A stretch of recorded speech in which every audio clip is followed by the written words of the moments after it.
Nous connaissons le prix de la victoire. Nous connaissons les noms de ceux qui n'ont payé. Mais il reste une autre question, celle de savoir ce qui est arrivé à ceux qui ont déclenché tout cela. Ce qui s'est passé pour les hommes qui dirigeaient le Troisième Reich.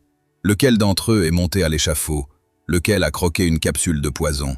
Lequel a fui à l'autre bout du monde pour y vivre jusqu'à un âge avancé? Et lequel a disparu de telle façon qu'on ne parvient toujours pas à le retrouver? Adolf Hitler, le Führer, chancelier du Reich allemand.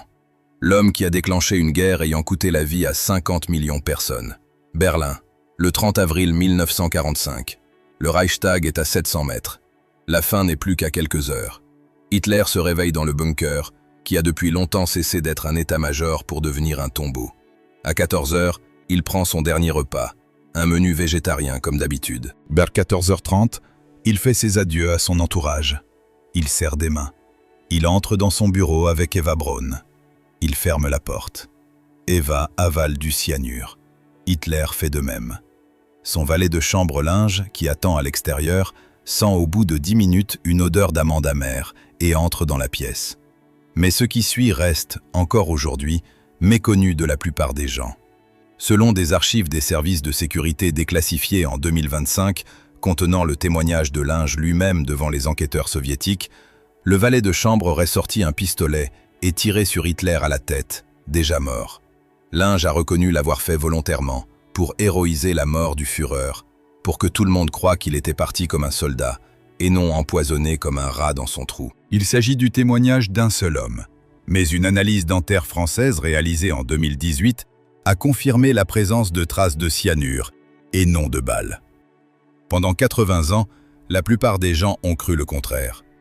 Le corps est emporté dans la cour de la chancellerie du Reich, arrosé d'essence et incendié.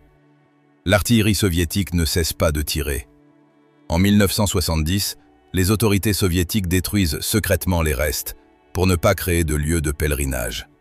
Des fragments de dents sont conservés à Moscou pendant des décennies. Le monde voulait un procès. Hitler a choisi la disparition. Et son valet de chambre a continué, pendant 60 ans encore, à l'aider à passer pour un héros. Joseph Goebbels, ministre de la propagande. L'homme qui a transformé le mensonge en instrument d'État. La voix du Reich. Le 1er mai 1945, le lendemain de la mort de Hitler, Joseph et Magda Goebbels sortent dans la cour de la chancellerie du Reich. Magda avale du poison. Goebbels se tire une balle. On tente de brûler les corps, mais l'essence manque. Les soldats soviétiques les retrouvent presque intacts. Quelques jours plus tôt, Magda avait écrit à son fils aîné, né d'un premier mariage et alors prisonnier de guerre, que le monde qui viendrait après le Führer ne mériterait pas d'être vécu. L'homme qui avait convaincu des millions d'Allemands de mourir pour une idée a fini par suivre sa propre propagande. Heinrich Himmler, Reichsführer S. Architecte des camps de concentration, le deuxième homme du Reich. Il décide de survivre. Il retire son uniforme, revêt celui d'un simple policier, se couvre un œil d'un bandeau et prend la direction du nord. Ses papiers sont ceux d'un autre. À un poste de contrôle, les Britanniques remarquent que ces papiers portent un tampon réservé uniquement aux officiers de la SS. Himmler est arrêté. Il avoue lui-même son identité. Le 23 mai 1945, lors d'un examen médical, un médecin britannique lui demande d'ouvrir la bouche. Himmler serre les dents. Quelques secondes passent. Le cyanure agit en 12 minutes. L'homme qui avait construit une industrie de la mort à l'échelle de millions de personnes n'a pas supporté la perspective d'un procès.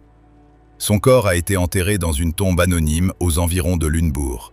L'endroit reste inconnu à ce jour. Joachim von Ribbentrop, ministre des Affaires étrangères du Troisième Reich. L'homme qui a signé le pacte avec Molotov et déblayé par la diplomatie le chemin vers la guerre. À 1h11 du matin, le 16 octobre 1946, Ribbentrop est le premier à gravir les 13 marches de l'échafaud de Nuremberg. Des témoins décrivent son visage comme cendreux, ses jambes flanches, ses mains sont liées derrière le dos. Sur l'échafaud, on lui demande s'il souhaite dire quelque chose. Il le souhaite. Il demande au Tout-Puissant de protéger l'Allemagne et d'avoir pitié de son âme. Le bourreau John Woods lui place une cagoule noire sur la tête et serre le nœud coulant. Il abaisse le levier. Ribbentrop chute dans la trappe. Il est le premier. Après lui, cette même nuit, 9 autres condamnés gravissent les mêmes 13 marches.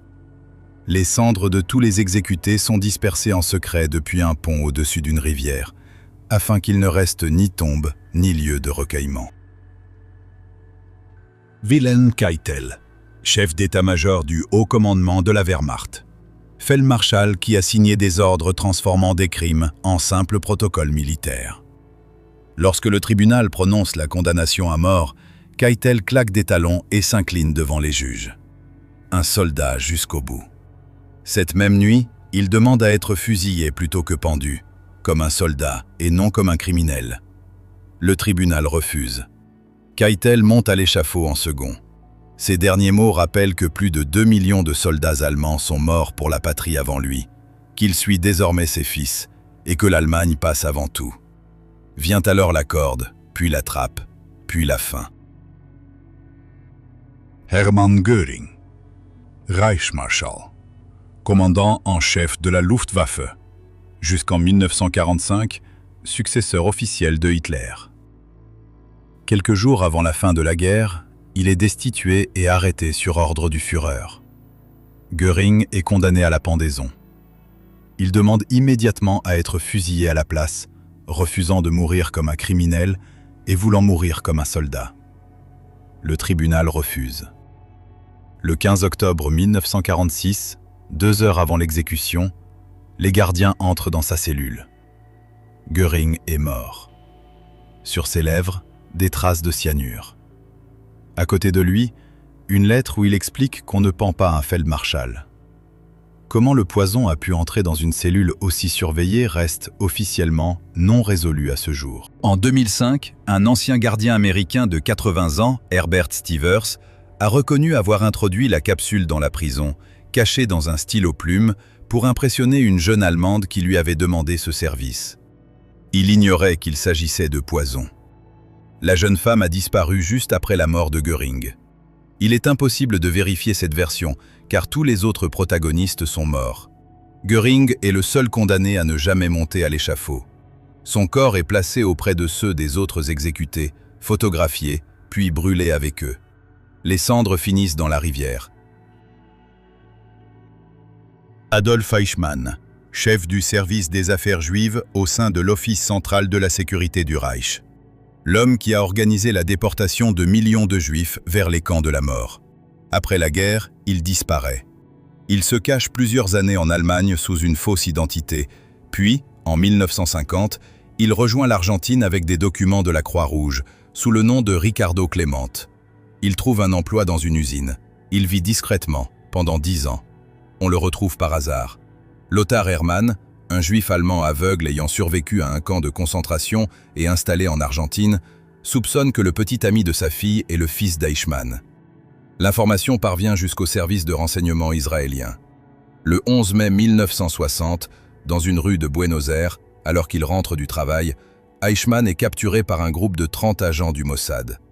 Il est détenu 9 jours dans un appartement secret. On lui administre ensuite un tranquillisant, on l'habille en pilote israélien, puis on l'exfiltre à bord de l'avion d'une délégation officielle israélienne venue célébrer le 150e anniversaire de l'indépendance argentine. Il est jugé à Jérusalem. Eichmann s'exprime avec calme et méthode, expliquant qu'il ne faisait qu'exécuter des ordres. La journaliste Hannah Arendt, qui suit le procès, qualifiera cette attitude de banalité du mal. Le 31 mai 1962, Adolf Eichmann est pendu.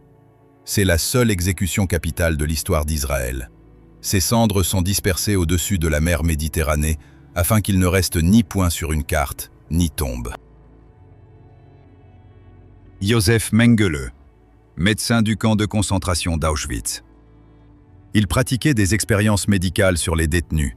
Il sélectionnait lui-même les prisonniers sur le quai, désignant qui irait à la chambre à gaz et qui irait au baraquement. Après la guerre, il s'enfuit en Argentine. Quand le Mossad capture Eichmann en 1960 et que la colonie d'anciens dignitaires du régime installée à Buenos Aires est prise de panique, il fuit au Paraguay, puis au Brésil. Il vit sous le nom de Wolfgang Gerhardt.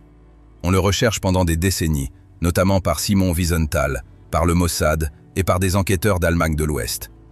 Plusieurs fois, on s'approche tout près de lui.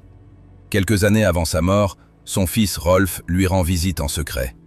Selon ce dernier, son père ne s'est jamais repenti, estimant n'avoir fait que son devoir. Le 7 février 1979, Mengele se baigne dans l'océan sur la plage de Bertioga, près de Sao Paulo. Il est victime d'un second accident vasculaire cérébral. Il se noie à quelques mètres du rivage. Il est enterré sous une fausse identité. Le monde ne l'apprend qu'en 1985, lorsque la police allemande intercepte une lettre de ses proches. 34 ans de cavale, pas un seul jour de procès. Martin Bormann, secrétaire personnel de Hitler. L'éminence grise du Reich, sans charisme, sans notoriété publique, mais avec un contrôle absolu sur l'accès au Führer. Condamné par contumace par le tribunal de Nuremberg à la peine de mort par pendaison. Il disparaît le 2 mai 1945 lors d'une tentative de percée hors de Berlin encerclée. À partir de ce moment commencent près de 30 ans de rumeurs, le plaçant tour à tour en Argentine, en Australie, comme agent soviétique ou comme collaborateur de la CIA. Des chasseurs de fugitifs du régime ratissent l'Amérique latine, sans succès. Le 7 décembre 1972, des ouvriers du bâtiment travaillant à Berlin près de la gare centrale posent une route. Ils mettent au jour des restes humains. Dans les mâchoires se trouvent des éclats d'une capsule de verre ayant contenu du cyanure. Le dentiste de Hitler identifie le bridge dentaire grâce à ses propres fiches. La forme du crâne, la taille du squelette, une ancienne fracture de la clavicule due à un accident de voiture, tout correspond. En 1998, une analyse ADN met un point final à l'affaire. Bormann n'a jamais fui. Il est mort dans les ruines de Berlin, la nuit même où le Reich s'est effondré. Personne ne savait simplement où chercher. Les restes ont été incinérés et les cendres dispersées au-dessus de la mer Baltique, le 16 août 1999. Rudolf Hess, adjoint de Hitler au sein du parti, l'homme à qui le Führer dictait Mein Kampf dans la prison de Landsberg, le troisième homme dans la hiérarchie du Reich. Le 10 mai 1941, Hess prend les commandes d'un Messerschmitt bimoteur et s'envole seul pour la Grande-Bretagne. Après 5h30 de vol, il saute en parachute au-dessus de l'Écosse, dans un ciel sombre, pour la première fois de sa vie. Il atterrit, se présente à un fermier et lui demande de le conduire auprès du duc de Hamilton. Il voulait proposer la paix aux Britanniques. Ils l'ont arrêté et enfermé. Pourquoi a-t-il agi ainsi? Les historiens en débattent encore aujourd'hui. Les documents britanniques sur cette affaire restent classifiés à ce jour. Au procès de Nuremberg, Hess tente de raconter sa mission, mais le président interrompt brusquement l'audience. Par la suite, Hess se met à simuler une perte de mémoire. Sa peine est la réclusion à perpétuité, purgée à la prison de Spandau. À partir de 1966, il en devient l'unique détenu, seul occupant de 132 cellules, gardées par les 4 puissances alliées, tout ce personnel mobilisé pour un seul vieil homme. Le 17 août 1987, à 93 ans, Hess est retrouvé dans un abri de jardin, un cordon électrique autour du cou. La version officielle est celle du suicide. Son fils a toujours soutenu qu'il s'agissait d'un meurtre. Peu de temps avant, l'Union soviétique avait envisagé sa libération. Ce qui s'est réellement passé dans cet abri reste inconnu. Le lendemain, la prison de Spandau est rasée jusqu'aux fondations. Albert Speer, architecte personnel de Hitler, ministre du Reich pour l'armement. L'homme qui, au procès de Nuremberg, fut le seul des 22 accusés à reconnaître sa culpabilité. C'est précisément ce qui l'a sauvé. Au lieu de la corde, 20 années passées à Spandau. Il lui est interdit d'écrire ses mémoires en cellule. Il rédige alors, d'une écriture minuscule, sur du papier toilette, des emballages de tabac, des bouts de calendrier.